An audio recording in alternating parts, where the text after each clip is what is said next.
And welcome to STSPN from Shoreline College tonight. Big men's basketball game between Bellevue College and Shoreline Community College.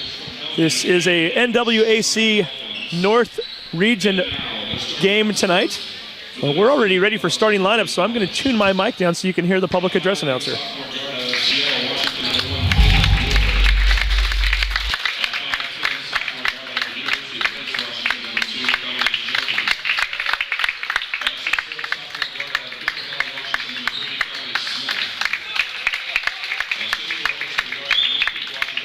We'll get caught up on these lineups here in just a moment as well.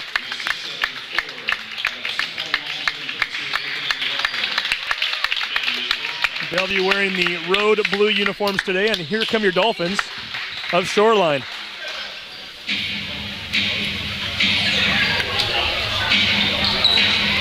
Got the music playing, the cheer squad. Dolphy the Dolphin is out there, and here comes your lineup.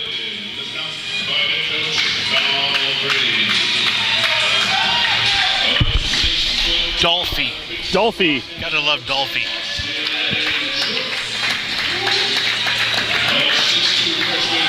That's Austin Jort right there, and here comes Marcus Armstead.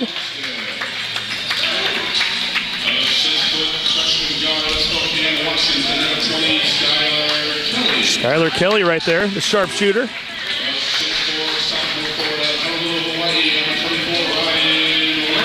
Ryan Reyes being announced.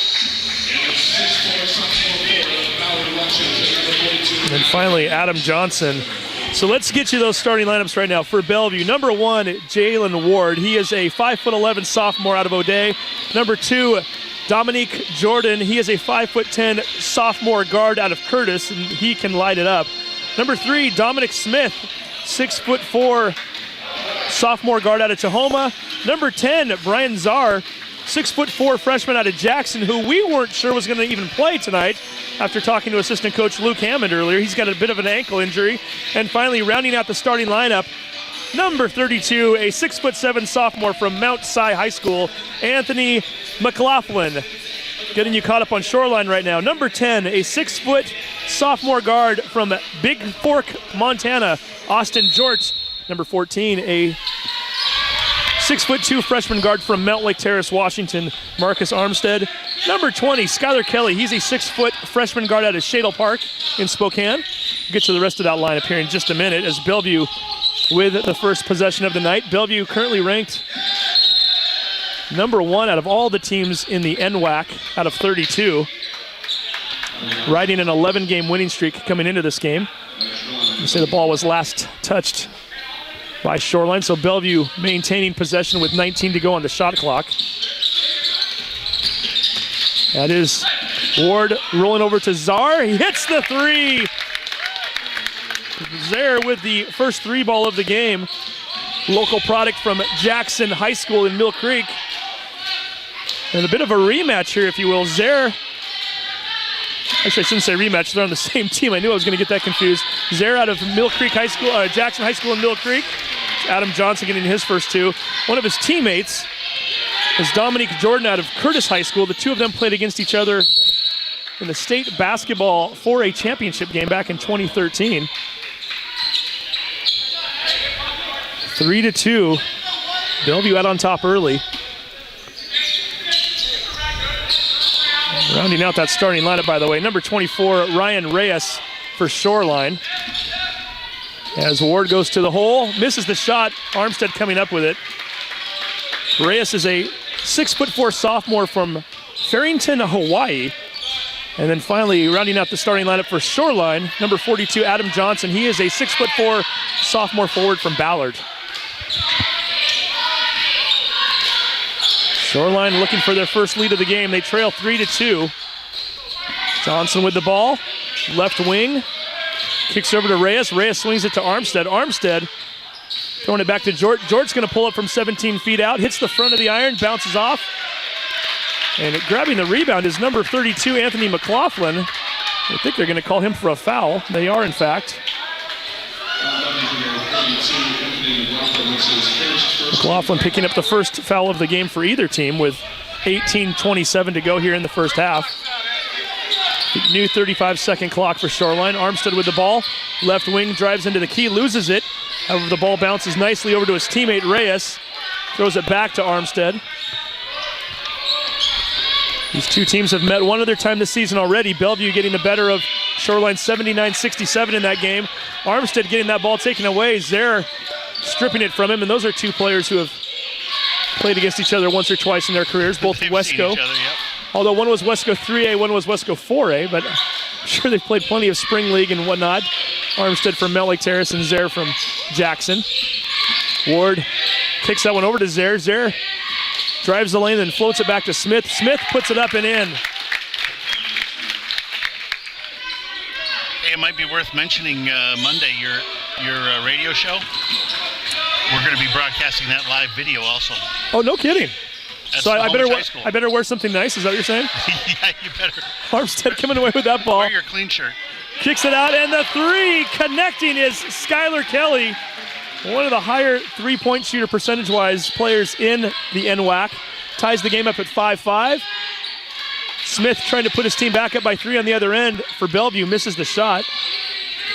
All knotted up 5 apiece with 17:08 to go. And we'll talk about that podcast here in just a minute for any of our folks who are high school basketball fans in the area. Certainly quite a few of those around here. There's possibly some players even locally watching this game tonight, trying to decide if they want to play for one of these two teams. Turnover goes to Bellevue. So yeah, you have to inform me. This is the first I've heard of this. I do a podcast with two members of the Everett Herald every week, David Kruger and Aaron Lammers. That's actually the radio show you're talking about, right? The KRKO radio show. That is correct. We do a radio show and a podcast. So the radio show will be broadcast not only on KRKO radio, 5 o'clock on Monday evening, as Zare drives baseline, floats one up over the top of two defenders, hits the rim twice, bounces off, and Adam Johnson comes away with the rebound. Shoreline with the possession. But we're also going to be live on camera, is that what you're saying? And where will that be? STSPN? That is correct. We're covering that game, the Snohomish game that night, and you guys are going to be live ahead of that game. So we're just going to go ahead and do it also. Armstead with the ball. Fakes the pass to Jort. Finally waits until Kelly pops open. Down to 7 on the shot clock. They're going to have to do something fairly quickly. Jort with the ball. 3 seconds to go on the shot clock. Armstead with the long three ball. Banks it in! It's Saturday and the bank is still open. Armstead for 3. 8-5. Shoreline up over the Bulldogs here with 15:55 to go. Not sure that's the way that he normally intends to make those baskets, as I've seen Armstead make plenty of threes in his time. Steals the ball there. And playing with a 4-on-4 situation here right now as two players come roaming up the court from behind the action. We now have all 10 players in the front court here. Ball gets loose, almost away from Reyes. He's able to get it back. Kicks it back out to Johnson for 3. Misses that one. Rebound coming down to Ward. 15-19 to go here, first half. Shoreline with the early lead. Mentioned these two teams both in the North region in an 8-team conference. As that ball is left short, that was number 32, McLaughlin with the shot. Bellevue 7-0 in conference play. Shoreline 3-4. They're in a 3-way tie for 4th place. Both teams with 7 games to go, and only the top 4 make it to the playoffs. So really, I wouldn't call it a must-win for Shoreline at this point, but every game does matter for them. Bellevue holding a 1-game lead over Edmonds, and then their next opponent down is 3 games behind them, so certainly they've got some leeway. We're going to get an offensive foul called. I believe that's going to be on Jalen Ward, who was attempting to set a pick for his teammate. That is, in fact, the case. Second team foul against Bellevue here in the first half. Only the first on Ward.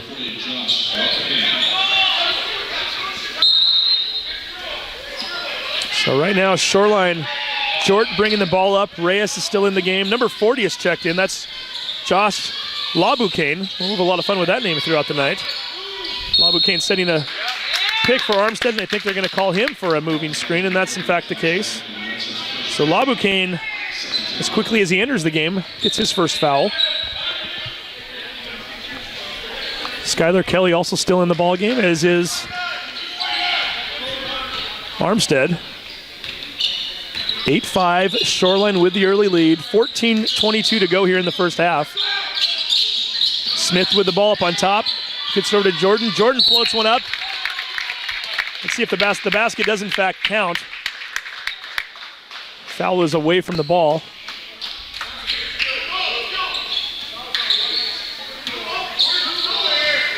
We get Ryan Reyes with a foul. His first, third team foul against Shoreline.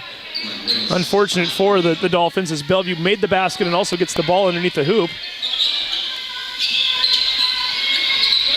3 ball from the corner.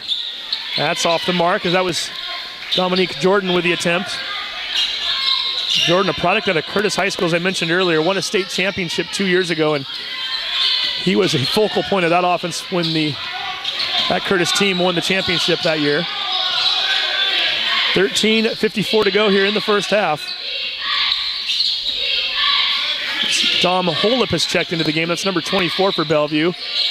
Shot from the wing, number 11 missing it. Corey Nevin also checking in for his first action of the night. So a few different players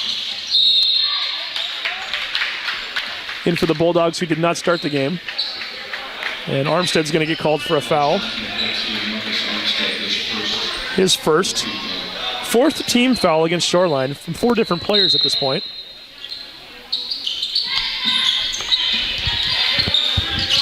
If you missed any of the girls' game earlier, Luke Hammond, an assistant coach for Bellevue, joined us for a few minutes. Nice fake by Smith. Finally dishes over to Nevin and gets that ball to fall. He gets his first bucket of the game and puts Bellevue ahead 9-8. We were talking to Coach Luke Hammond during the girls' game. He's one of the assistant coaches for Bellevue and mentioned that they take a lot of pride in their defense. They lead NWAC in scoring points allowed per game. So the team that likes to play up tempo, but they also take great appreciation in holding their opponents to a low score total. So we'll see how that bodes for Shoreline here tonight. 3 ball from the corner. Smith misses it. Coming down for the rebound is Laboucaine.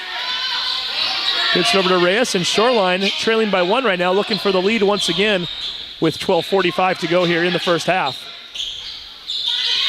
Laboukaine's going to take a long 3. Misses it. Rebound for Holip. Kicks it over to the corner. Nevin for 3. He connects. Corey Nevin with 5 points. All in the last 90 seconds or so, giving his team a 12-8 lead. Nice block there by Smith as Reyes went up hard. I think he thought he got fouled. No call for the referees. Couple substitutions coming in as Zaire comes back into the game for Bellevue, and also checking in Andrew Medaglia coming in for the first time tonight. He is a 6'5" freshman from Anacortes. Also checking into the game for Shoreline, Josh Wisnubroto.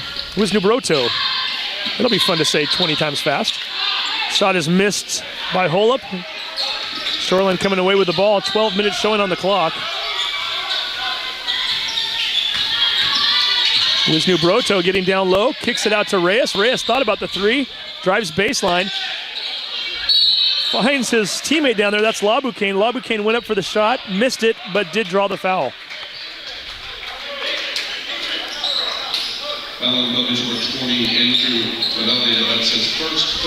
Number 20, Andrew Medaglia, picking up the foul for Bellevue, his first. Laboucaine to the line, shooting 2. Misses the first. Laboucaine is a 6'4" sophomore from Kennedy Catholic. School located down in the Burien area. Reyes and Kelly both getting a breather on the bench for Shoreline right now. Laboucaine connecting on that second shot, his first bucket of the night, or his first point of the night. Wisnubroto guarding number 24, Dom Holip right now. Adam Johnson has checked back into the game for Shoreline. Also seen his first action of the night is Antonio Foster. Long 3 ball. Hitting that shot is number 2, Dominique Jordan. It's Jordan now has 5 points on the night, and Bellevue out to their largest lead, 15-9. Mentioned Foster checking into the game. He's a 6'2" sophomore from West Seattle. Armstead open three, thought about it for a moment, finally decides to drive around the defense, drives into the lane, falls rather awkwardly, but hops right back up. And Marcus Armstead will head to the line, shooting 2. Corey Nevin getting the foul called against him, his first. 4th team foul against Bellevue. Armstead, the leading scorer for Shoreline, averaging just a little over 16 points per game, hits the first shot. Shooting 73% from the free throw line this year. Wow. John McLean, one of our other color guys calling basketball, he would be satisfied with that, I think. He always says those are free points, man. You got to be able to get them all. Free attempts. I never thought about this. John McClane, isn't he also the character in Bruce Willis's Die Hard movie?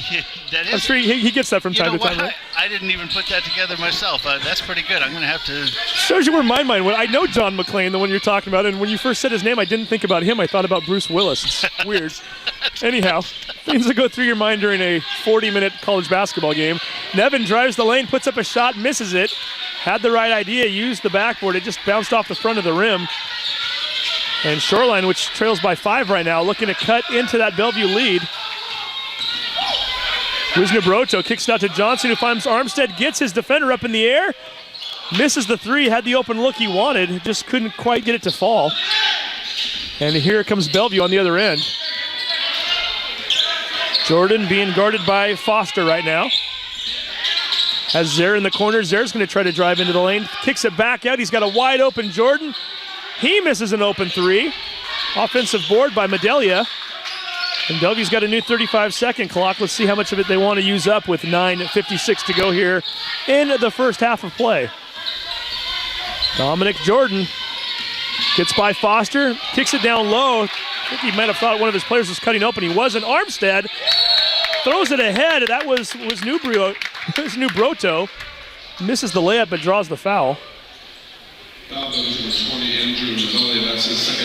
Medelia getting called for his second personnel. And Wisnubroto heading to the line for 2.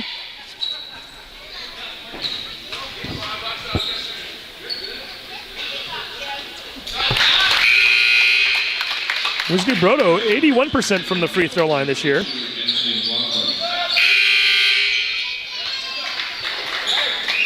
Next on the first. Sam Franks checking into the game for the first time. Player who folks around here know fairly well. He's a 6'2" freshman from Shorewood High School right down the street. Wisnubroto hits the second one as well. 3 straight points for Shoreline right now. Cuts Bellevue's largest lead of the night from 6-3. Bellevue back on the other end. Nevin swings it around to Ward. Over to Holub. Continue to go right to left, left to right, doing a nice job of getting everybody involved. There's a large scramble on the floor. They're going to say it was last touched by one of the Shoreline players. It was last touched by one of the cheerleaders. It looks as though Ryan Reyes didn't agree with the call. He was upset with it. If it was, in fact, touched by one of the cheerleaders, that's a bad thing since they should be out of bounds. But have to scoot them back a ways if they're in the line of action there. Probably for their own safety, for that matter, too. Yeah, I can't imagine colliding with one of these guys in the middle of a play. No. A little bit of a conference going on with the referees right now. I'm not sure if it's to determine the shot. I'm guessing it might be a shot clock issue in determining whether or not anybody ever possessed the ball. If that's the case, that changes things a bit.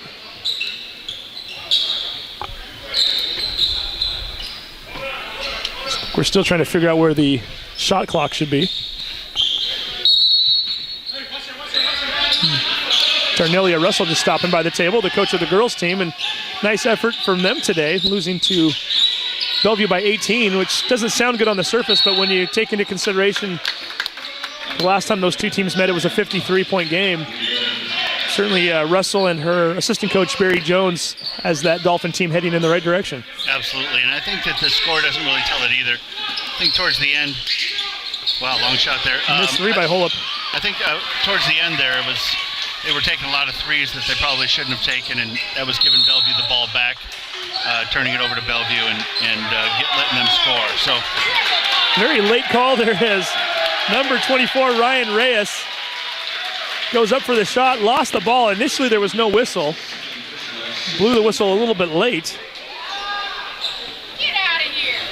Who are you talking to? Scott Williams just sent me a tweet. One of our yeah, I saw. I retweeted Scott a bunch Williams. of his stuff last night. Did you? Yeah, a photographer who covers a lot of games for a high school in the area, a lot of Westco games, and I'm trying to read his tweet while I do the broadcast at the same time. Not always the easiest thing in the world to do. And he was mentioning Brian Zare, obviously, a Jackson player who Scott's taken photographs for at many of his games. Just points out that he wouldn't want to collide with Brian Zare either while he's on the sideline photographing games.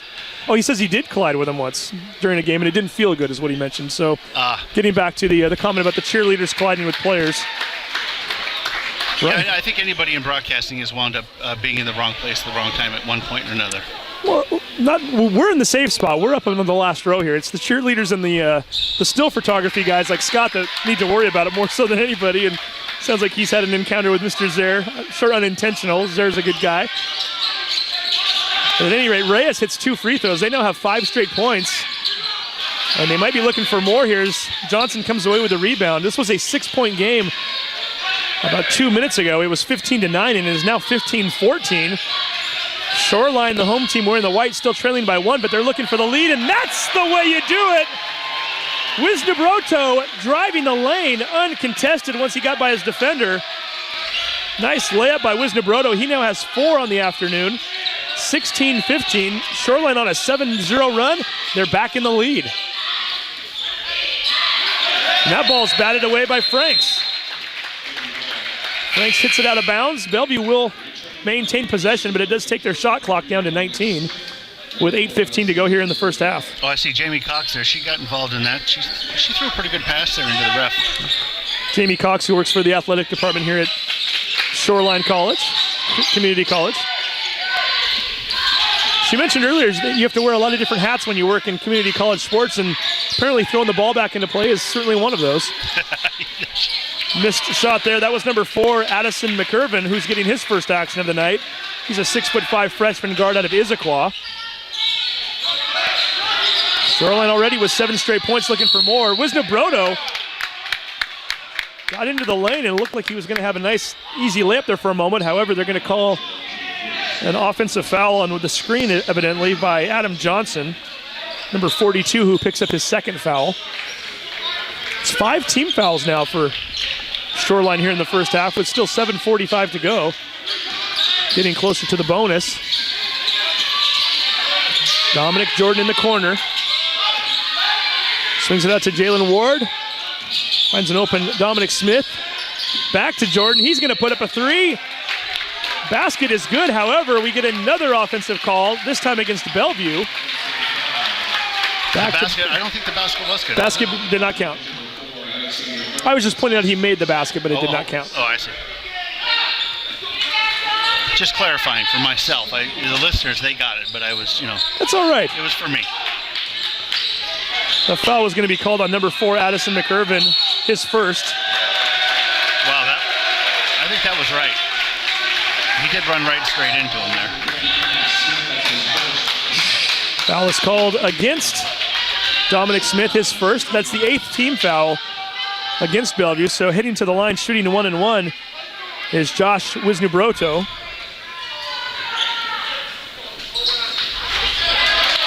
Connects on the first shot. And we've got another guest up here. We'll try this again. Take number 2 from earlier today.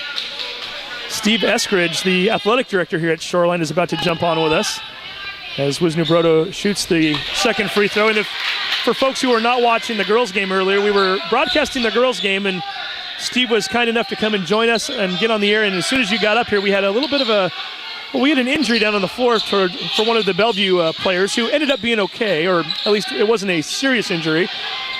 As McIrvin shoots a three-pointer, misses it. Ball is still loose on the floor, and nicely done by Dominic Smith. He saves it back into Dominic Jordan. Jordan swinging the ball around over to Ward. Back to Jordan. McIrvin finally looks inside this time.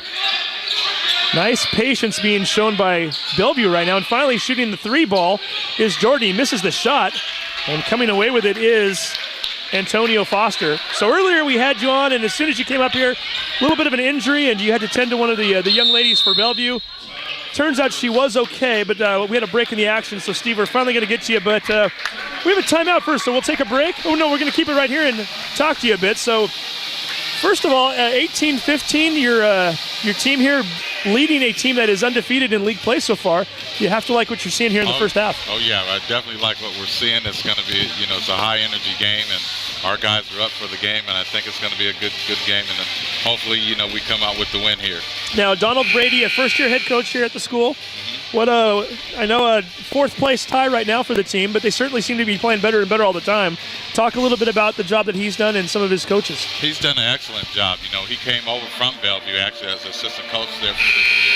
We were very fortunate to get him here, and he's done an outstanding job in his first year and got a great coaching staff around him. His father actually is here with him from Palm Springs High School, ex-coach of 30 years, so he's got a lot of experience on the bench with him. And his dad was the head coach there for quite a few years, right? Yes. So he does have some head coaching experience. Uh-huh.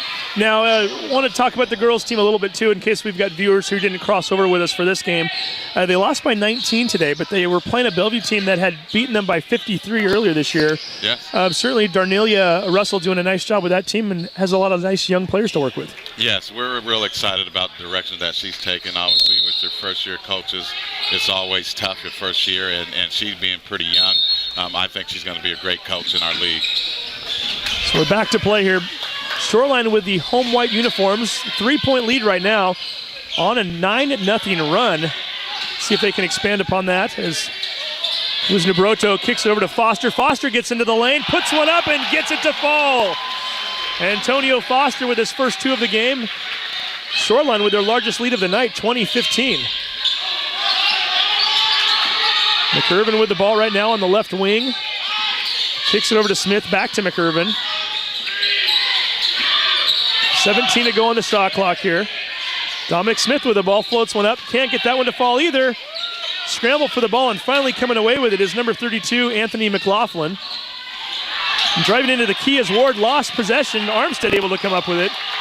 Armstead, by the way, your leading scorer with 16 points per game, and quite a season he's having. Yeah, he's doing quite a good job for us. Nice young man, a good freshman, and he's going to be a great player by the time he gets out of here. Adam Johnson for three. 8-point lead. Bellevue needs a timeout. Shoreline on a 14-0 run. We'll still keep it right here and talk to the coach for a little bit. And I'm looking at your roster in general. Adam Johnson putting up a nice shot there. He's got 5 tonight already. Skylar Kelly, one of the top 10 three-point shooters in WAC as far as percentage-wise. You got a nice roster here, top to bottom. Yeah, we've got a nice little squad here this year for us, and our head coach is doing an excellent job with the talent that he has. Now, we're just a few days removed from it. I believe it was last Tuesday was letter of intent day. Is that correct? Mm-hmm. So always a big day for colleges, not only the coaches, but really for the athletic department as a whole, since it's multiple sports. Tell us a little bit about what that day looked like for you guys and how you're feeling about things. We're feeling really good about it. Softball-wise, I think we have at least 7 or 8 letter of intents that we signed. Same thing with our women's soccer program, and then we also with our men's program on the soccer side, we've signed at least 6 players locally. So we're doing really good, and we've got 8 verbals with our women's basketball program. And so we're looking good that way. We're real excited. We had a chance to talk to Darnelia Russell right before this game, your women's coach, and she mentioned that she's getting players from all over, too. She's got one from Alaska, one from Hawaii, as well as the local talent. So it's nice to see a nice influx of players from all different parts of the state and the globe, if you will, to try to get that team going up and running again as Jordan misses the shot and Shoreline with the rebound. And, Coach, I got to tell you, I'm hearing a lot of cheering from this right-hand side. This is a nice turnout for you guys. Yeah, we always have a pretty good turnout. We've got our baseball program over here to my right, and they're always here cheering on our guys, and that's always good to see that there's unity within our athletic department. That's what we want to see. And is it reciprocated? Do you find that when you go to baseball games, a lot of the other athletes are cheering them on as well? Yeah, we'll get a lot of our teams coming over there as well, too. Armstead missing the shot from inside the key. Ryan Zare with the ball on the left side. He's going to drive baseline, puts one up. Can't get it to go, but does draw the foul. Let's see who they call that one on. I believe that might be on Foster. It is, in fact, on Foster, his first. And Zare will go to the line shooting 2. Now, I know, Steve, you and I talked a little bit briefly off the air during the women's game. You guys have a big event coming up here on February 18th. Yes, we do. We're going to be rededicating our gym. We just went through a $1.3 million renovation of our athletic facilities, and so we want to rededicate it back. And then also this year we're celebrating 50 years that the college have been in existence here. And we'll be bringing back our old athletic director that actually was not the first athletic director, but the second athletic director, named Dwight Nyquist. He's going to come and speak to us. And then our new president of the college this year, Dr. Cheryl Roberts, is going to be speaking as well. And we're looking for a really exciting time that night. And then we're going to be also celebrating some of our NWAC academic and athletic award winners from the fall quarter. Zare hits the first free throws. He now has 4 on the game. Tell us a little bit about what exactly does $1.3 million get you for a renovation? If an athlete is watching out there right now who came through the program here, if they came that night, what can they expect to see that maybe is new to them or they haven't seen before? Well, the bleachers that we're sitting on are brand new, so we got brand new bleachers. We got a fairly brand new floor. It was sanded down all the way, brand new paint. Brand new paint in the facility all the way around, new sound system, new scoreboard, and then they put in a new sprinkler system, ventilation system, new flooring out in the foyer area, new ceiling, and lots of fresh paint throughout the whole building. Zare getting called with a charge in the play, so wave the basket off, turn over back to Shoreline.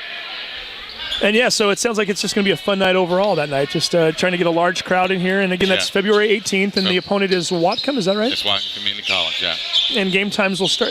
We have 2 games that night? Is it a doubleheader? It'll be a doubleheader. The first game is at 5:30 with the women, and then our men play at 7:30. Okay, so certainly we invite folks to come out to that and see what's going on. And they can watch it right here. Or they can watch it right here. That's right. I'm sure Mr. Eskridge here would rather them come to the games and actually support the team. But yes, yes. We want to. It's called Pack the Stand night. We want to pack the stands that night. So here's a better idea, Todd. They can pack the stands with Steve and the rest of the folks here, and then they can go home afterwards and watch the game on YouTube, right? Well, I was thinking about Armstead for 3. Marcus now with 7 points on the night. Shoreline with their largest lead of the evening, 26-16. They are on a 17-1 run right now. I was thinking of Grandma and Grandpa in Arizona. Very true. They should always watch these games. That's what's good about this. And I'll ask you about that too, Steve, as Brian Zare misses a shot, and Bellevue just cannot buy a bucket right now, and give Shoreline a lot of credit for causing that with great defense. So yeah, you've been with this athletic department since 1990, correct? Yes. So I've seen here you've worn multiple hats. The fact that we are up here right now, video streaming games online, so much changes. I mean, I'm sure over 25 years, and Armstead again gets the basket. He now has 9, 28-16.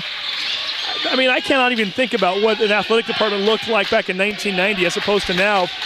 How is that for you? It's got to be a little bit exciting, but also at the same time, it keeps you on your toes, doesn't it? Yes, it does, but it's been exciting this year with the renovations in here. I came in here when we had a rubber tartan floor, and now we've got wood, and things look really good, and so we're really excited about the direction that the athletic department is going, and feel good about our program as a whole.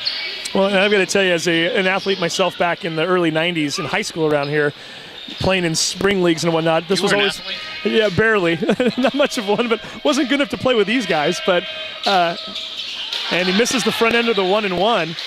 So Shoreline with the ball again. That was always the reputation this place had, was for that rubber floor, and some folks loved it, most folks did not. So I think this is it's a gorgeous looking hardwood that you guys have right now, and the gym in general just looks great.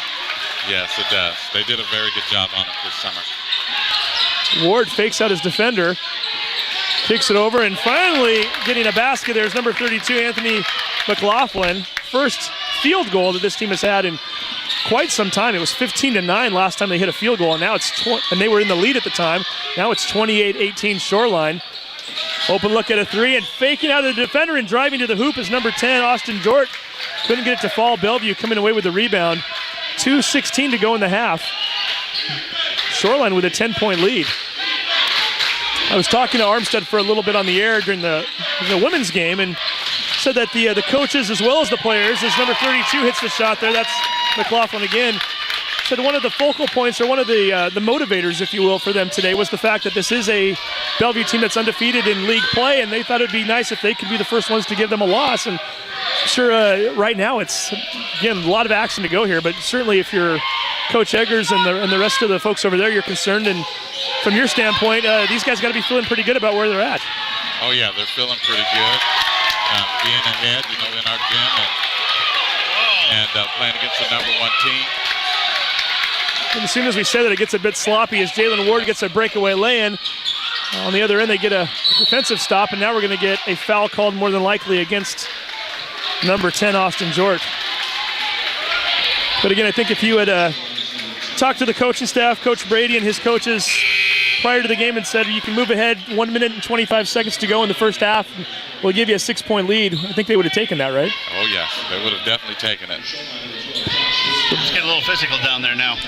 Yeah, and these are two teams that can both play that style of basketball, and we're starting to see it a little bit here. As Brian Zare heads to the line, shooting 2 free throws. Mentioned earlier, Zare is a local player himself from Jackson High School in Mill Creek. From the athletic director standpoint, how active and involved do you get with the recruiting process of any of these athletes? Do you kind of stand back and let your coaches do their thing, or do you? Yeah, pretty much the coaches do, the recruiting. We step back a little bit here, and I do obviously during the recruiting process. When they call me in to talk to a player or something, I will get involved that way. But for the most part, it's them. So right now it's Wisnibrod with the ball, kicks it to Armstead. We're down to 1:02 to go here in the half. Nice no-look by Wisnibrod to find number 40, Laboucaine. Laboucaine did, in fact, step out of bounds, however. So with 59 seconds to go, ball is going to go back over to Bellevue.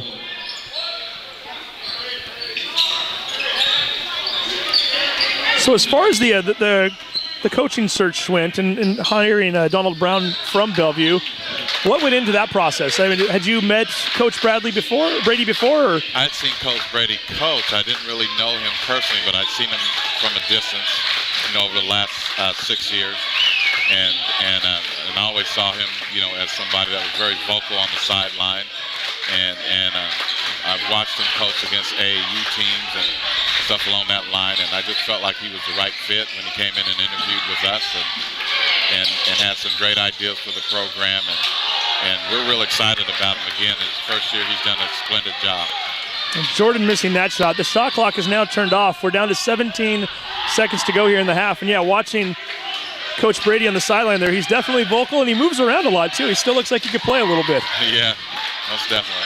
6 seconds to go. Ball continues to be swung around. Jordan with the ball gets into the lane. Shoreline bench wanted to travel. However, the refs felt otherwise, and they're going to call a foul. So with 2.9 seconds to go here in the half, Dominique Jordan is going to head to the line shooting 2.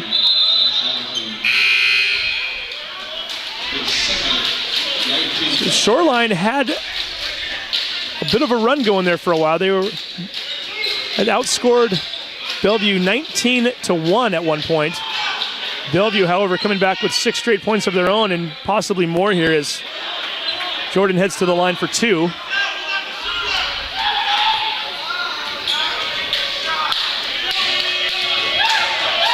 Wait the free throw here. You gotta love the fans. That's actually a 1-and-1, and initially they held up 2 fingers. Third time that Bellevue's missed a 1-and-1 opportunity. That last shot of the half hits the rafters, and we've come to the end of a very exciting first half. Hey, Steve Eskridge, appreciate you coming on with us. Thank you. Thank you very much, and it's been an exciting game here so far, and we hope to see a even better second half. Yes.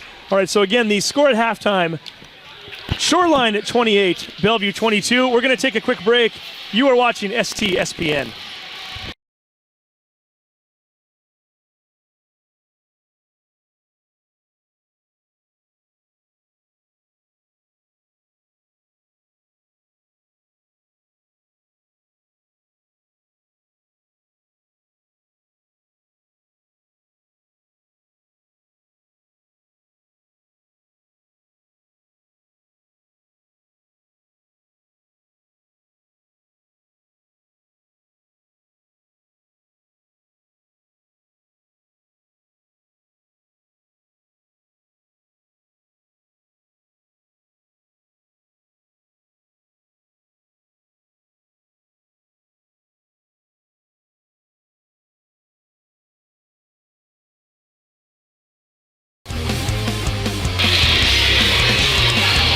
Welcome back to STSPN. Our halftime score, Shoreline at 28, Bellevue 22, and Coach Donald Brady, nice enough to come up with us for a minute or so before he heads over to the bench. And Coach, first of all, congratulations on a nice first half, a 6-point lead, something I'm sure if I would have offered you before the game, you would have taken, right? Oh yeah, we definitely would have taken that.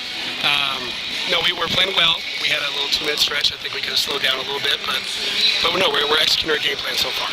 So now a 19-1 run at one point during that first half. What were you guys doing differently that maybe you weren't doing in the early part of the game?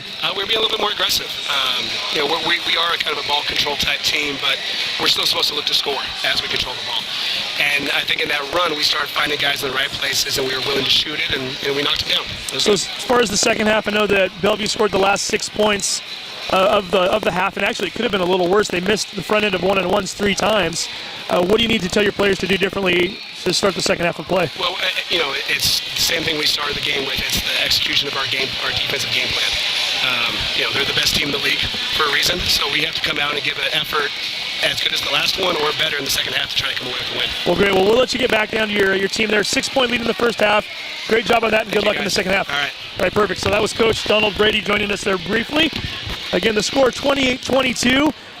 We're going to take a quick break here. When we come back, we'll get you some statistics and then get you ready to go for the second half of play. Once again, the halftime score, the Shoreline at Dolphins 28, the Bellevue Bulldogs 22. You're watching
Welcome back to Shoreline Community College. Our halftime score and somewhat of an upset, if you will.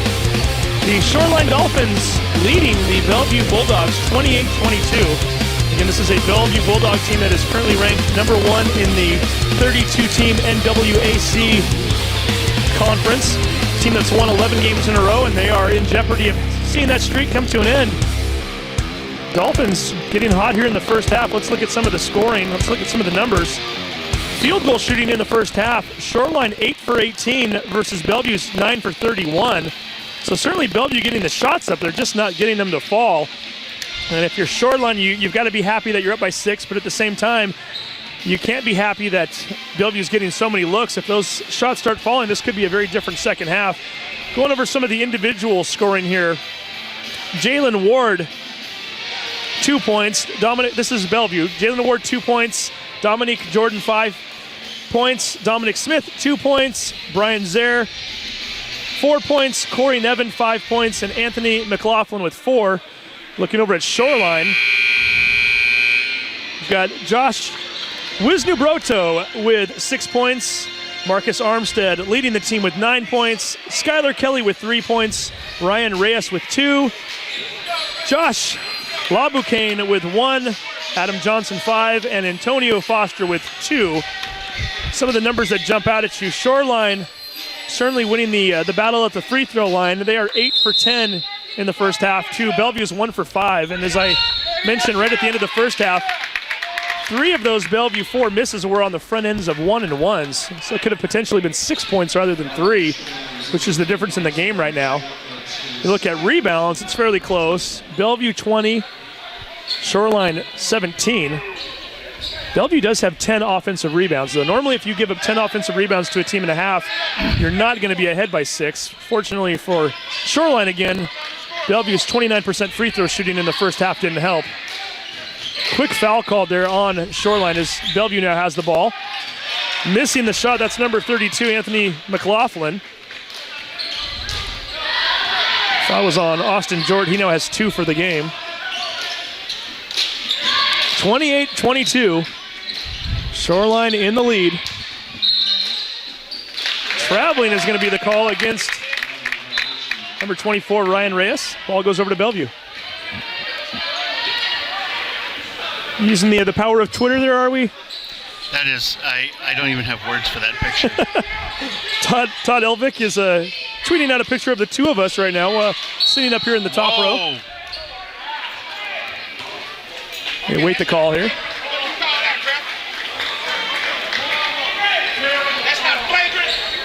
Some of the folks here wanting a flagrant foul, and they're not going to get that, but let's make it official here.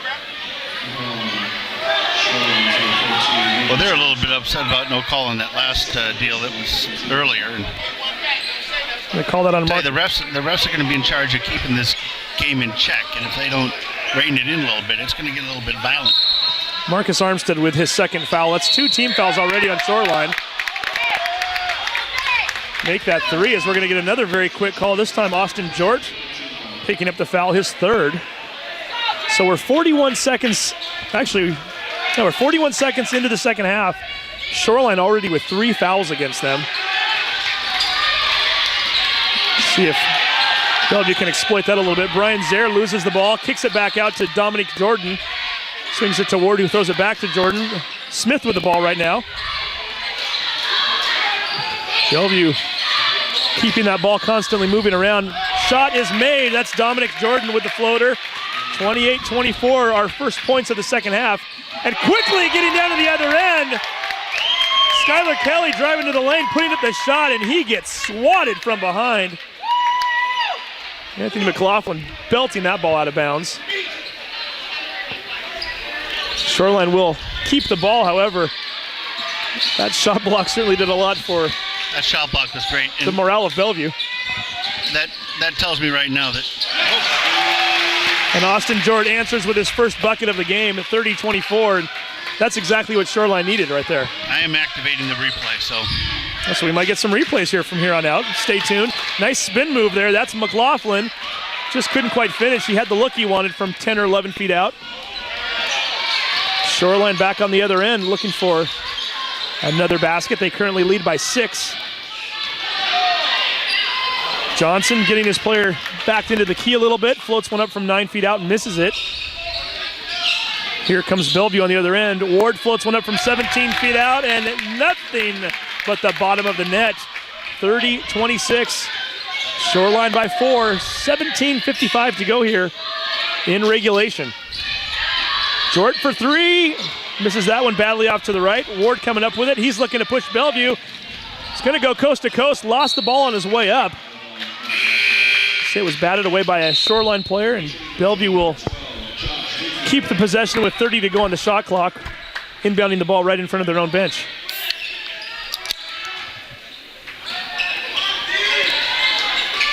Dominic Smith finally swings it into McLaughlin, kicks it back out to Ward.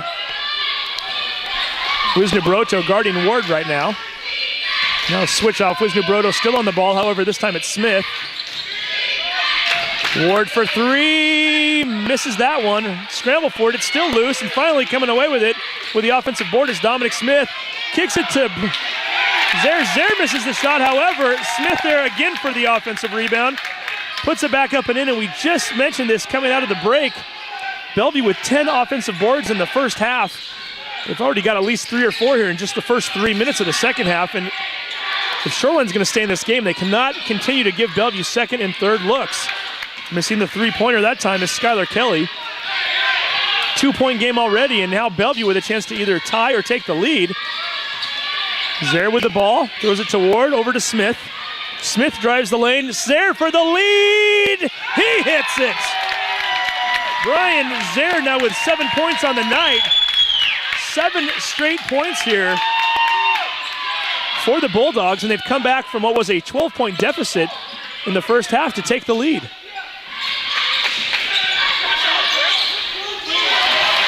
And hitting that shot was Armstead.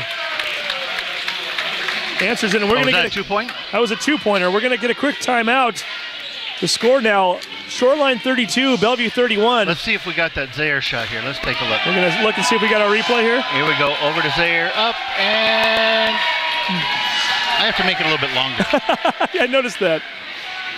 It automatically, I can tell it how many seconds I want in replay, but I have to tell it ahead of time. Dolphy the Dolphin right now throwing out shirts. So this is a game of streaks right now. Again, Shoreline earlier went on a 19-1 run to take a 28-16 lead. And then up until that last basket by Marcus Armstead, Bellevue had answered with a 16, doing the math here as I go along, it was a 16-2 run of their own, erasing a 12-point deficit and taking the lead.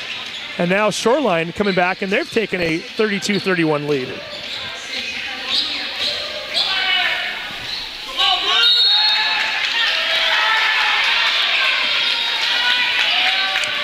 So here we go, 16-21 to go in the game. Shoreline with a 1-point lead, Bellevue in the Road Blues trying to retake the lead. That's Jordan with the ball, started to drive baseline, kicked it out, and they're gonna call Jordan with the charge. Give a lot of credit to Skylar Kelly for standing his ground there. Drew the contact, and Jordan runs right into him. Jordan picking up his first foul of the game. And certainly one thing that Bellevue does have on their side, nobody other than Medallia has more than 2 fouls. Actually, everybody else has 1 foul or fewer. So really no foul trouble for Bellevue whatsoever at this point, and that's only their first foul of the half. Armstead with the ball, driving into the lane, floats one up, gets it blocked by McLaughlin. They're going to say Armstead drew contact, so he will head to the line for 2. It's McLaughlin's second. So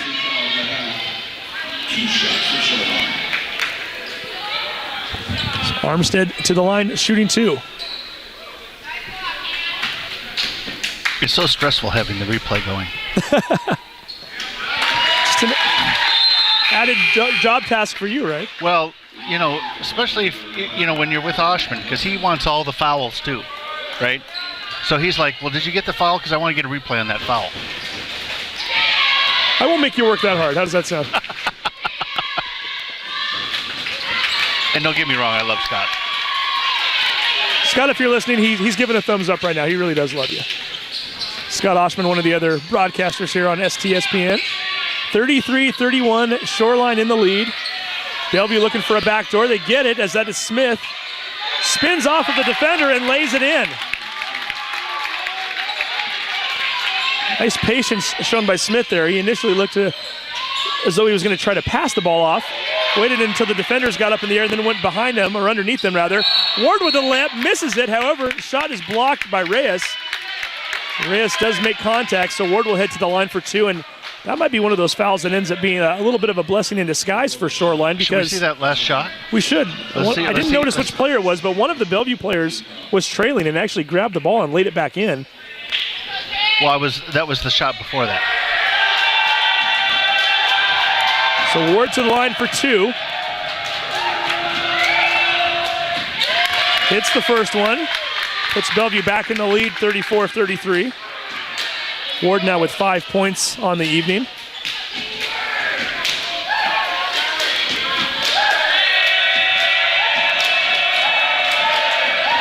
Mentioned earlier, a very nice crowd here today at Shoreline Community College. And Ward misses the second shot. Baseball team is not only here in attendance, but they're making some noise in the process. Between them and the cheerleaders and Dolphy the Dolphin, who is ready to go for the second half. Yes, he is. We're looking good right now. He is refreshed. Saw Dolphy during the intermission there. Swing the ball around. Armstead for 3. He hits it! Marcus Armstead putting the Dolphins back in the lead. 36-34. 14:49 to go here in the game.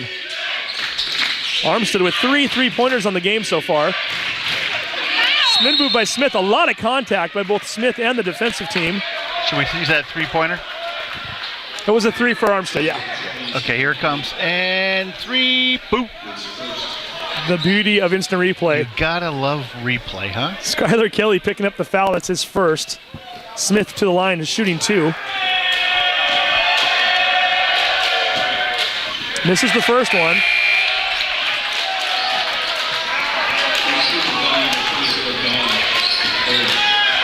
Smith on the season, a 52% free throw shooter. So if you need to put somebody on the line, he's not a bad option if you're Shoreline. And sure enough, staying fairly true to his average, he makes 1 out of 2. So Shoreline keeping the lead, 36-35, 14:34 to go in the game. Wisnu Broto with the ball right now, looking for a pick from Johnson, gets it, then he kicks it back to Johnson. Almost daring Wisnu Broto to throw up a shot over there on the right wing. He drives over, kicks it to the left. Reyes gets his defensive player in the air, went for the dunk and missed it. Nice attempt. He had the right idea there. That would have gotten the crowd all fired up. And then back on the other end, Jordan drains the 3. Now has 10 on the night. Puts his team back in the lead, 38-36. Mentioned earlier, Jordan is the leading scorer for this Bellevue team on the season. Averages over 16.5 points per game. So both leading scorers hitting 3-pointers in the last minute to put their teams ahead. Shoreline not able to score on that possession. And here comes Jordan once again with the layup. Blows by his defender. Lays it up from the right side and puts Bellevue ahead by 4. 40-36 with 13.5 minutes to go. Reyes back to Wisnu Broto. Looking for Kelly over there on the right wing. Trying to pick up a screen from Reyes. Does so. Johnson with the ball. Wisnu Broto back up on top. We're down to 14 on the shot clock. Armstead for 3. Misses this one. Comes down to Jordan. And he looks to push the Bulldogs up the court. Expand upon that 4-point lead they already have. Here comes Jordan into the lane. Gets the basket and draws the foul. Dominic Jordan now with 7 points in the last 3 possessions. And he's going to have a chance for an 8th point as he goes to the line for the bonus. Should we see that again? We should see that again. Yep, there he goes in the lane. Yep, he got smacked all right. Waiting for them to put that foul up on the board. Ooh, somebody's really excited over there. Adam Johnson, his 4th foul already. So with 13:02 to go, Johnson needs to kind of watch himself on the fouls. Jordan does in fact hit the free throw. 43-36. You mentioned Jordan with 8 points in the last 3 times down the court. And they've now outscored Shoreline 9-0 since the 3 ball from Armstead a few moments ago that had put Shoreline in the lead. Shoreline needs something to happen right here. They're down by 7. Armstead looking to take it, goes down the lane. Underhand scoop, misses the shot, and coming away with it is Bellevue. Jordan feeling it. This time he misses a shot. Armstead trying to get the rebound, made a lot of contact with Holub, and what are they going to call here? They call Bellevue basketball. The Bulldogs are all fired up. Fans don't like it. 12:31 to go here in the game. We're going to take a break. You're watching STSPN. Are you a wizard in filmmaking? Do you want to become extraordinary in filmmaking? Then come to Shoreline Community College and work with Shoreline Productions, where you will learn to transform your work in teams of working professionals and students to create enchanting effects such as green screen, text animation, and so much more. So come to Shoreline Community College, where you can mystify and dazzle in filmmaking.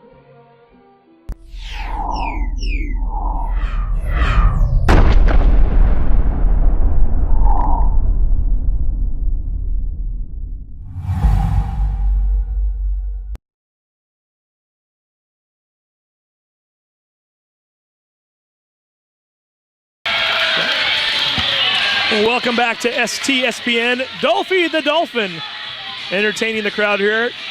It appears as though he's throwing socks into the crowd, I believe. New socks, I might add. Not throwing used socks into the crowd. Having worked for the Seattle Supersonics for many years in promotions, I can tell you, people like free stuff. Doesn't matter what it is. And socks qualify for that, so Dolphy nicely done, as the cheer squad also cheering off to our left here. Very energetic crowd from both sides, really. A lot of Bellevue folks here cheering their team on, and they certainly like what they've seen over the last few minutes. 43-36. By the way, right before we went to break, the ball went out of bounds. No foul was called. They simply said that Armstead had touched it last. Didn't hear what the call was there. I'm not sure. I was trying to figure that out myself. No penalty. I don't know if that was a 5-second violation or what, but at any rate, Shoreline with the ball. 12:21 to go. Reyes up on top. Looking over to Coach Brady for some instruction. That ball gets batted out of bounds as Holub stepped in front of a pass that was intended for Marcus Armstead. We'll try to maybe get a guest on here in a minute too, as Marcus's dad, Mark, is sitting off to our right here. Former Gonzaga basketball player. We get his impression on this Shoreline team and what he's seen this year so far, and even ask him what he thinks of his Zags, see if he thinks they've got a shot at a NCAA title this year. I'm looking over at him right now. He's he's very intense right now as he's watching his son out there play and watching him fall behind by 7. Nice job by Kelly. Steps around the defender, floats that one in, and he's got his 5th point of the night. 43-38. Bulldogs in the lead, 11:47 to go here in the second half. Dominic Jordan faking like he wants to shoot the NBA 3, doesn't do so. The way he's been playing these last couple minutes, he might be able to do it. And Zare with a nice spin move to the hoop. Can't quite finish it though. Bellevue does maintain possession, and Holub drives the lane and gets his first bucket of the night. 45-38, 11:24 to go here in the second half. Kelly with the ball out on the wing, gets a screen from Reyes. Got Laboucaine is checked into the game now. And Wisnu Broto floats one in, a little runner as he drives the lane. His first basket of the second half. He now has 10 for the ball game. 45-40, 10:58 showing on the clock, and we've got ourselves quite a ball game here. Here comes Dominic Jordan, drives the baseline, misses the shot, gets a couple of tips, neither one of which goes in. One was Andrew Medaglia, the other one was from, I believe that was Zare that went up there with the second tip. Neither one was able to fall. Here comes Shoreline on the other end. Wisnu Broto needs to get out of that key coming dangerously close to a 3-second violation and finally pulls out. Going to reset the offense at the top. 14 seconds to go on the shot clock. Double teamed, finds a wide open Kelly for three! He hits! Skylar Kelly with his second tray of the night. 5 straight points here for Shoreline. 45-43 game. And now the crowd really in an uproar. They're chanting defense and they're getting excited. Holdup drives the lane, kicks it out to a wide open Nevin. Rims it in and out. Ball goes out of bounds. They're going to say it was last touched by Bellevue. Shoreline with a chance to either tie or take the lead.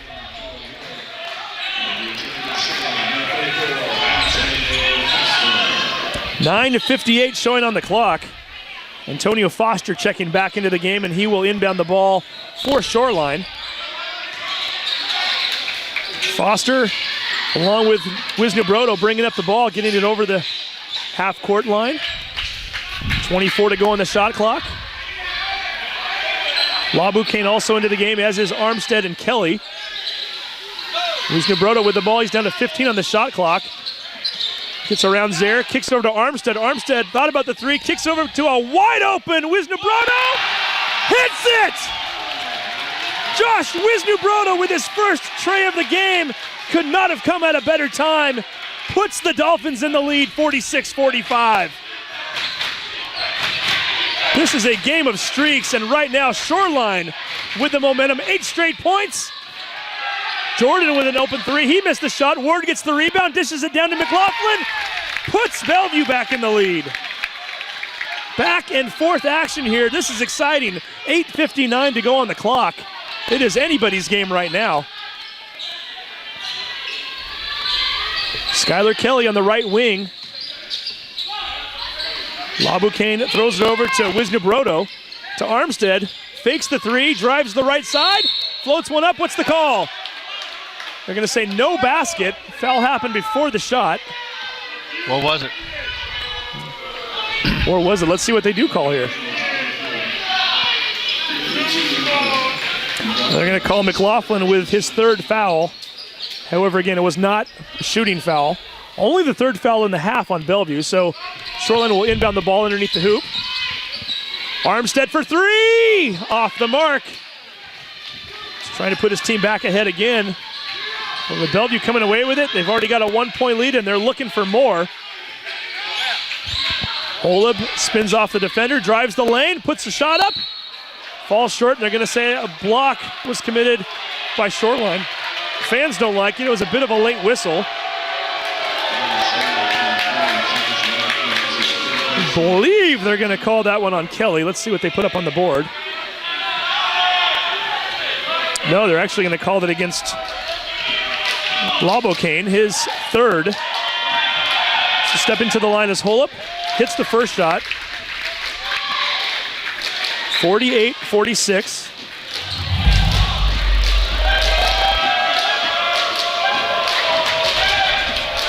Holub is 75% free throw shooter.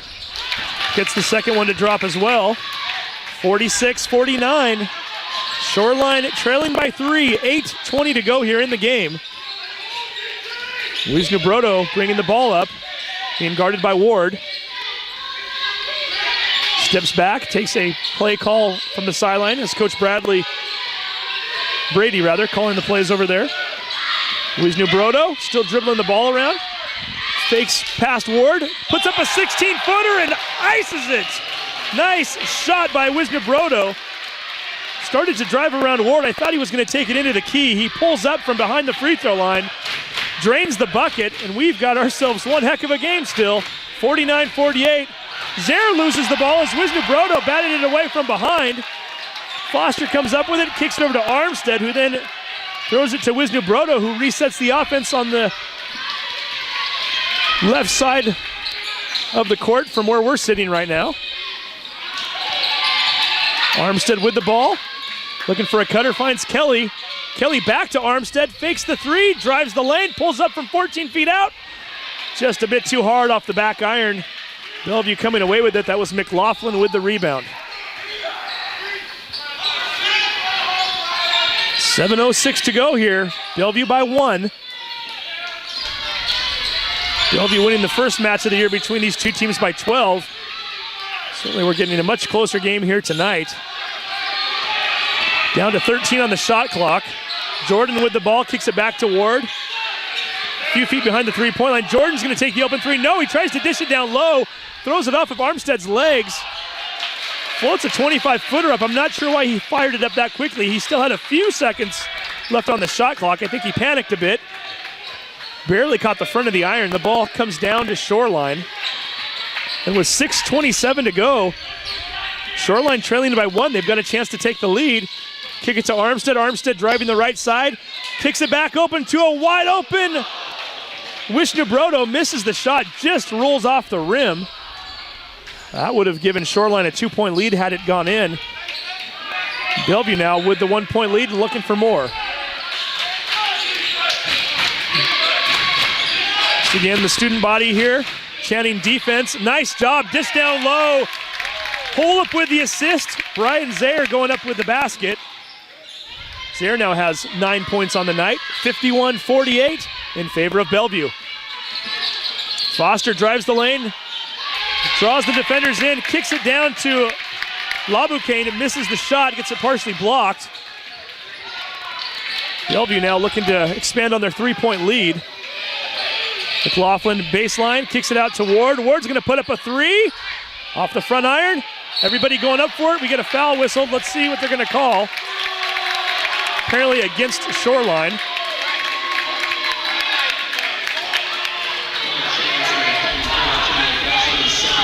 It's going to be called on Antonio Foster, his second.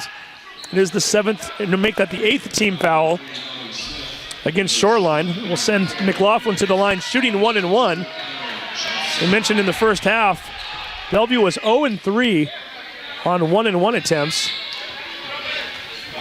See if McLaughlin can break that streak.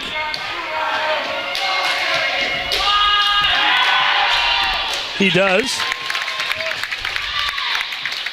McLaughlin coming into the game shooting 80% from the free throw line. It's 32 for 40 on the year.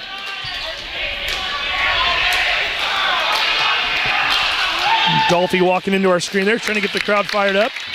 McLaughlin with another basket, and once again, Bellevue building a bit of a lead. They're now up by 5. However, every time they've done that thus far tonight, Shoreline seems to have an answer. Wishnabrodo kicks it out to Foster.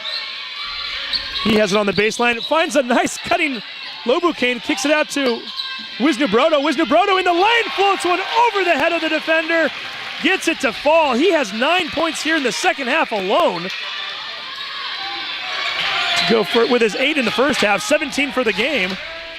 53-50, Bellevue with the lead. 4:49 to go here on the clock.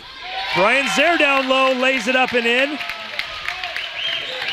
Zaire now with 11, 55-50. Wishnabrodo kicks it out to Johnson. Back to Wishnabrodo, floats one up from 16 feet out. He's feeling it right now, missed that shot. McLaughlin comes flying in for the defensive board. And Bellevue now very content, just bringing the ball up very slowly, setting up their offense. You know, we're going to wind up being disconnected here with all that vibration. Oh, no. The crowd is into it tonight, aren't they? The shot is missed. Yeah, what the audience can't see is when you hear that that stomping, everything we have is shaking. Yeah, I think if we told them to calm it down a little bit no. right now, I don't think they'd listen to us. That's Reyes. I think that's part of the fun of being here live. Absolutely. This is a fun, energetic crowd right now, and I'm not going to be the one to tell them to keep it down a little bit. Oh, no. I was just trying to warn in case there was some kind of like little glitch. If you see us hop off the air, it's because something exciting's happening, right? Right? Dominic Smith picked up the foul, his second, and stealing the ball is Jalen Ward. 3:45 to go. Jalen Ward with the ball right now, being guarded by Wishnabrodo. Kicks over to Jordan. Jordan's going to drive the right side. Floats a shot up, missed it. McLaughlin coming away with another big offensive rebound. Jordan back to Smith. Acted like he might want to take the three, kicks it back out, and that one's going to go over and back. Jordan's arguing it was tapped or touched. Referees think differently, and they're going to give the ball to Shoreline. 3:18 to go in the game, a 5-point game. Good game. A very good game right now. Marcus. Oh, you got to love the live crowd, huh? Yeah, the headsets And didn't they're enable all me to hear what they were saying, but It was. I couldn't hear it either, but I heard it. they're into it right now. And hey, why not? It's Saturday night. We're having some fun here at Shoreline Community College. We've got a great game going on. Oh, this is a gas. A lot of contact off the ball. They're going to call Dominic Smith for the foul, his third. I'm glad we're not doing a triple header tonight because I don't think I'm going to have a voice left after this, quite frankly. Yeah, you sound like you're on your way out there. You've only got 3 minutes left. If we get a timeout here, I might need to pop a Ricola and try to get the throat back. But yeah, certainly it's a game worth losing your voice over. This is fun. Well, we sure appreciate you coming out and doing it. Reyes missed the shot but did draw the foul. He's going to head to the line shooting 2.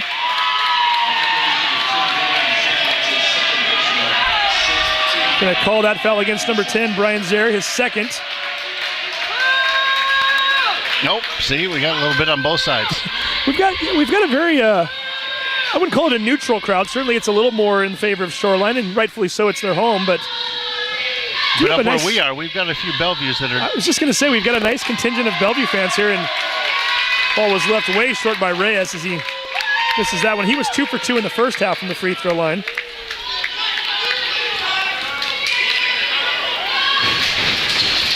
Misses the second one as well, and that's a bad time to miss 2 free throws as they still trail by 5. We're now showing 3:02 left on the clock. Those are going to come back and bite you.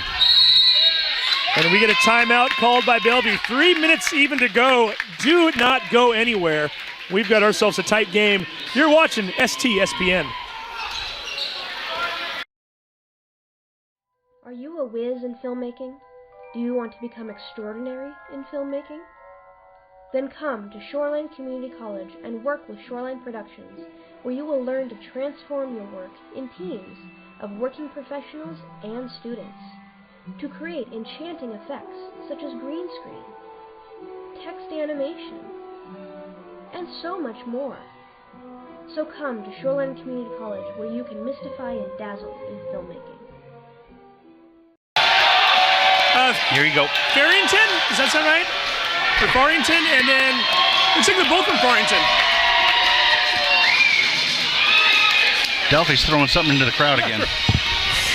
You are back. Right. And we are back again at Shoreline Community College, and we've got a great game going on, 55-50. And as talked about earlier, we have a little guest with us right now, Mark Armstead, joining us, the father of Marcus. And Mark, you've played basketball for a lot of years. You've coached it. I know you played at Gonzaga. Got to be a little bit stressful for you, though, being the father of a player, right? Does that change the way you watch a game? It's way more stressful watching your kid play. As I always say, the best coaches are in the stands, usually the parents and all the fans. But it is very stressful, but it's awesome to watch as well, just seeing him fulfill his dreams and whatnot. Yeah, and I mentioned earlier, I had a chance to cover him quite a bit his senior year, covering games for Milling Terrace High School, and I can't say that I'm overly surprised that he's doing as well as he is, but 16 points per game and leading the team, that's something else. Oh, man, it's awesome to watch, and just the fact that he's out here playing against some really great competition from all over the state, pretty much. Reyes gets the steal there, so he's got the ball right now. 2:43 to go in the game. Wisnabroda with the ball, looking for Armstead right now, and finds him, trying to pick up a screen. Back to Johnson, fakes the three, swings it around to number 12. It's Wisnabroda. Kelly with the ball. 15 to go on the shot clock. Armstead down low. And Dad, go ahead and assess that play. Was that a travel or a foul? That was a foul. That was a travel. Armstead just getting caught in that key there a little bit, and a little bit of uncertainty. Did he want to shoot? Did he want to dish it? And shuffled the feet a bit, and turnover with 2:21 to go. And this is a Bellevue team, we mentioned it earlier, undefeated on the year, and a team that hasn't lost to anybody, and we can kind of see why, right? Yeah, we've played them tough the last couple of games, but this Bellevue team is phenomenal, man. I mean, they got some really good athletes out here, and it's just amazing to watch us do how well we can do against them. And Dominic Jordan driving into the lane. The ball got away from him. And they did in fact call a foul. I thought Jordan just flat out lost it, but the refs said otherwise. We'll keep it here with you right now while we've got you. So 2:04 to go, 55-50. I'd be remiss if I didn't ask you, too. You played for Gonzaga back in what years? 91 to 93. We were the foundation for how good they are right There now. you go. You got to throw that in there. Absolutely. So what, ranked number 2 in the nation right now? Is that Ranked right? number 2. We're waiting for Kentucky to lose, but really Gonzaga is looking really tough right now. They're really big. They got some really good guys out there. Sabonis is doing a lot of work out there, and our guards are tremendous. So I'm really happy to see how good they're doing this year, and they really deserve that number 2 ranking. Now, I was just going to ask you because I know you know basketball very well, and there are folks probably throughout the country that say, well, they play in a smaller conference, they don't get tested as much. Is this a team this year that could legitimately, as Jordan makes the first free throw, 56-50, is it a team that legitimately could contend for a title? I really believe so. I mean, we have the guard play. We have a couple of guards that we have transfers coming out. I think we have the one kid from Vanderbilt. We have the kid from USC. And then we're really big. I mean, we got the big guy in the middle, 7 feet, 300-something pounds. We got Sabonis. I mean, it is a team that really can legitimately go to the Final Four and do something. So Jordan missing the second of the 2 free throws. 56-50. We're now down under 2 minutes to go. Wisnobroda with the ball going one-on-one with Jordan. Tries to float it over the head of the defender. Gets it to Reyes. Reyes drives the lane. Lays it up. Misses the layup. Had the look he wanted. Brian Zare coming away with it. Ward kicks it over to Smith. Yeah, he had his feet. That was definitely, he had his feet planted there, I think. Nice job by, I guess that was Foster that picked up the charge. Okay, I wanted to make sure of that before I said it. Foster does a nice job of drawing the charge. So, Mark, you had a chance to watch this Shoreline team quite a bit this year, obviously, with your son out there. What do they need to do in the second half of the season to make the playoffs? They got to keep hitting the open shots like they do. They're a little bit streaky, but when they're making their shots, they're a tough team. We also have some really good rebounding. We just got to make sure that we team rebound, stay out there, get all the boards that we can. But really, as long as they continue to run their offense and play team ball, they're going to be one of the tougher teams. Having trouble getting the ball in initially. Jordan bats it away. Fortunately for the Dolphins, it did not touch Skylar Kelly at all. So Reyes will attempt to throw this ball in one more time. This is a team that has the perimeter shooter, so really down by 6 with 1:40 to go. Not necessarily where the position you want to be in, but this is a team that can come back from that, right? With the shooters we have, definitely. We have the kid Skylar out here from Spokane. I think he's in the top 15 for three-point shooting. Marcus, once he gets hot, and Reyes as well. He's another kid that's a tough three-point shooter. And Kelly draws the foul from Jordan as he drives baseline. 7th foul against 1-1. Bellevue, 8th foul rather, so that's going to put them in 1-1. So Skylar Kelly, not only a good three-point shooter, a good free throw shooter as well. Yeah, I mean, the kid, he didn't start off too hot, but he's been coming along. And like I said, he's in the, I want to say in the top 15 for three-point percentage. I mean, the kid is really nice. He's got a great-looking shot. And he's from Spokane, there's nothing wrong with that. As a Gonzaga alum, you're all right with that, huh? Exactly. So Kelly to the line, shooting 1-1. And misses it. That's the 3rd straight free throw that these Dolphins have missed. Might have jinxed him a little bit there as Reyes had missed 2 earlier as well. Need a big defensive stop, and they're going to call a timeout. Yeah, I thought maybe that those free throws are going to come back and haunt them. And it's doing that right now. Well, hey, I'll let you go watch the game with your family, but had to get you on for a few minutes. Thank you, I appreciate it. Always a pleasure, Mark. Go Fins and go Hawks. Go Fins, go Hawks, go Zags. Go Everybody else. Zags. There you go. Thank you. So Mark Armstead joining us. Going to go let him be a dad again for the last minute and 16 seconds. 56-50. Great guy to talk to, by the way. Mark is just an all-around good guy and knows his basketball. Well, you had a lot of fun guys on today. Yeah, we've done a nice job with that, huh? Boy, I tell you what, mixing that in that's one thing nice about having you come call the game because you know everybody. At least today I did. There's some days you walk into a gym and you don't recognize faces. There's others where there's more than one. Yeah, that's true. So 76 ticks left on the clock. If you are Shoreline, you need a big defensive stop right here. Yeah, I tell you what, when it's down to this last 60 seconds, 70 seconds worth of time, and you got to hit, 2 or 3 scores for sure. It's tight. Hey, while we're thinking about it, this is not the last game that we're broadcasting this year on STSPN. It is not. You've got. Is it every home game from here on out? That's the word we've got from the athletic department. So as I try to scramble to find my proper sheet here. We have the home schedule right here, or we have the schedule right here. Next home game, Valentine's Day. Or the 14th. Week from today against Bellevue. Oh, wait, no, that's Bellevue today. Against Olympic. Be weird if they were playing them 2 weekends in a row. That would be. So if you don't have any plans on Valentine's Day, or maybe bring your date here. Who knows? It's could be a fun Well, environment. it's a good time here. If she enjoys basketball, if not, you might want to think about doing something else. But Well, how could she be your date if she didn't like basketball?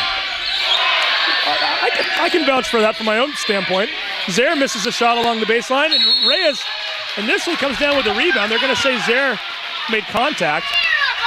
Might have been a little bit of a bail out there, as Reyes just flat out couldn't come up with the rebound at first. And Zaire came in to contest a little bit, and as he turned around, Reyes was right there bobbling the basketball, and we get a foul called. I like it when fans yell clean things at the referee. Absolutely. Yeah, boo on you. Boo on you is clean. Yeah. That is absolutely okay. Earlier we had a little bit different, but not from the same fan, mind you. No. And Reyes misses the front end of a 1-and-1, and this is really hurting this Bellevue team right now. That's 4 straight free throws they've missed. I have a feeling I know what they're going to be practicing on Monday. And with 44.8 seconds to go, and 10 fouls against Shoreline already. Coach is going to put them at the line and just say, here, start shooting these. Jalen Ward is heading to the line shooting 2. Now, early in the game, it was the other way around. It was it was Bellevue that was missing the free throws in the first half, and now it's Do Shoreline. they do that at college? They make them shoot 3 throws or free throws? I'm sure they shoot plenty of free throws in college. you don't stop once you get to this level, that's for sure. So the fans cheering right now. Ward, the number 2 leading scorer on the season for the Bulldogs, hits the first one. Only a 65% free throw shooter on the year. Yeah, I think they hit the second one. That's going to ice it. And we get a quick timeout here. We'll take a break. 44.8 seconds to go. And you're watching STSPN. Ideas in filmmaking? Do you want to become extraordinary in filmmaking?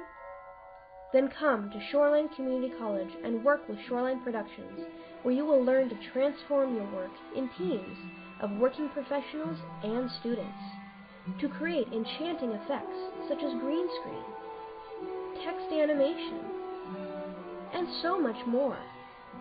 So come to Shoreline Community College, where you can mystify and dazzle in filmmaking.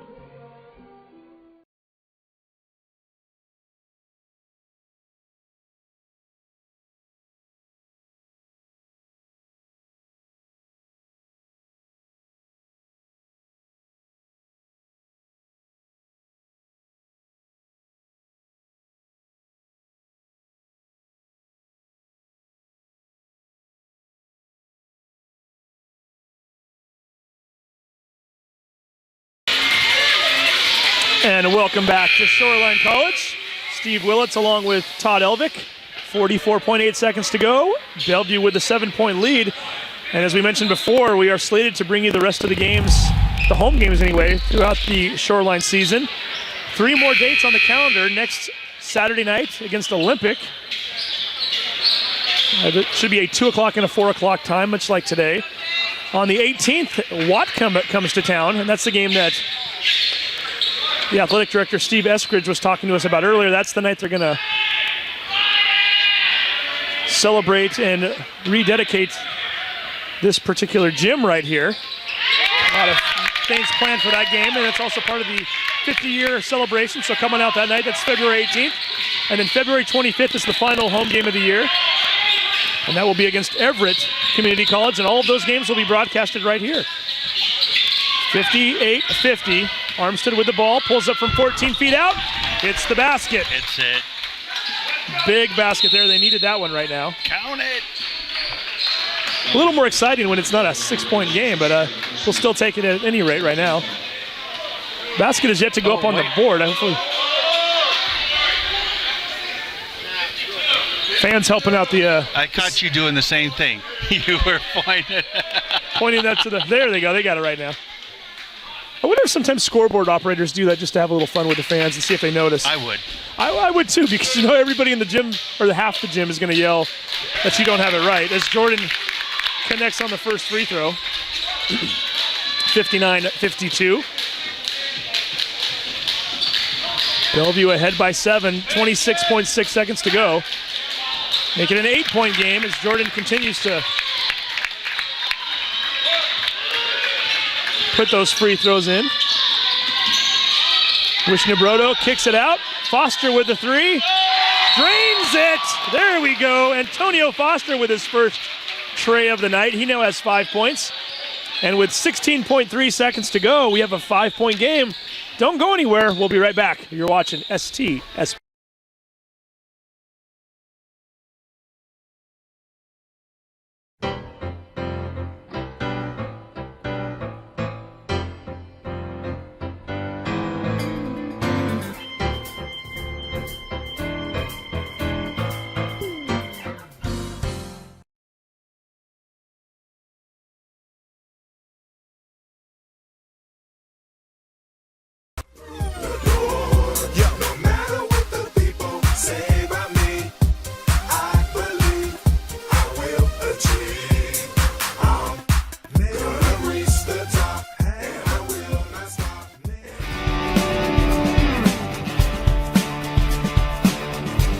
Shoreline Community College and Puget Sound Auto Dealers Association have been recognized internationally for its pioneering in finding a new way to deliver technical training for automotive repair. And welcome back once again to Shoreline Community College. Antonio Foster with the huge three-point shot, pulling the Dolphins within 5 with 16.3 seconds to go.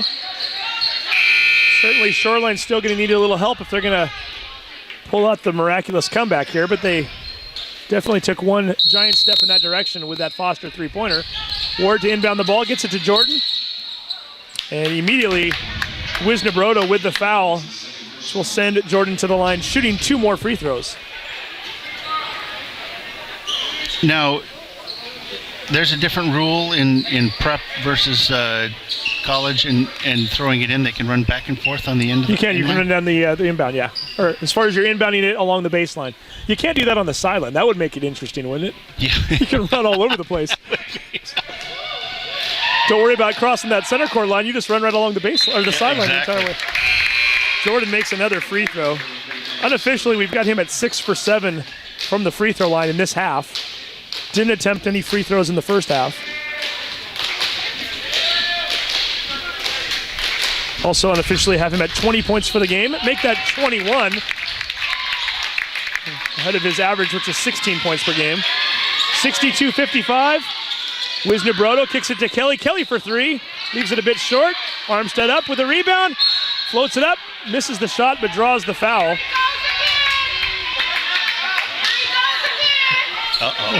Armstead will shoot 2 free throws with 3 seconds to go. I guess there he goes again. I didn't see it, but 7-point game with 3 seconds to go. I think if you're a fan, you don't need to worry about the referees too much at this point.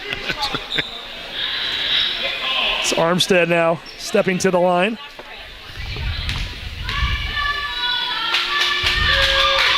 And that free throw gives him 16, right at his average for the season. See if he's able to surpass that with one more attempt. So with the win, Bellevue increases their overall record to 21-2. 8-0 in the region play as far as conference play is concerned. Shoreline's going to fall to 8-13 on the season, 3-5 within conference play as Armstead misses the second attempt. And that is the end of the ball game. Our final score today from Shoreline Community College, the Bellevue Bulldogs 62, the Shoreline Dolphins 56, and Todd Elvick. Hey, I just want to add one thing here. Sure. They are definitely not an 8-13 team. Not at all, no. Play. I got to tell you, I just wanted to make that comment because, Bellevue is that good, but I'm just saying Shoreline is definitely not a 8-13 team. Well, again, and these teams they do have a ranking system, and right now Bellevue's ranked number 1 out of all 32 teams in the NWAC. You just played the number 1 team, and you had a 12-point lead at one point. That just obviously you would have felt a lot better with the victory today, but you have to look at this game and feel pretty good about where you stand and how your team's looking right now. That's true. And yeah, just looking back at the season early on here, and some of those games that they played early were against teams from Oregon and larger schools, but hey, 3-5, and you've gotten the big thing here for them. They've gotten Bellevue out of the way, the number 1 team in the league. They've already played them twice. They don't have to see them again until possibly the playoffs, and they played them tough. So you got to walk away feeling good about that, but also at the same time, you know that you had your opportunities. Could have very easily won this ball game with a few breaks and maybe a few free throws down the stretch. But at any rate, if you're Shoreline, you got to feel pretty good about moving on in these final 6 games. Yep. All right. Well, are we done? That's we it? are. Boy, 2 basketball games and a long day. 80 minutes of action, and it was a good time. I appreciate you having me on here and hey, no, it was a good filling time. in for you guys. So Todd Elvick, thank you very much.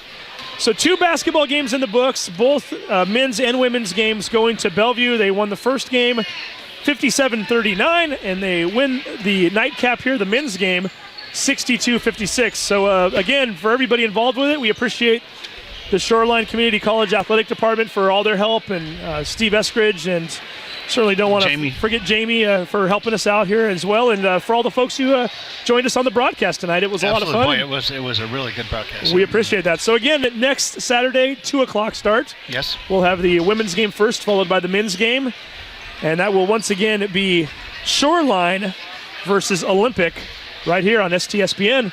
We appreciate you watching.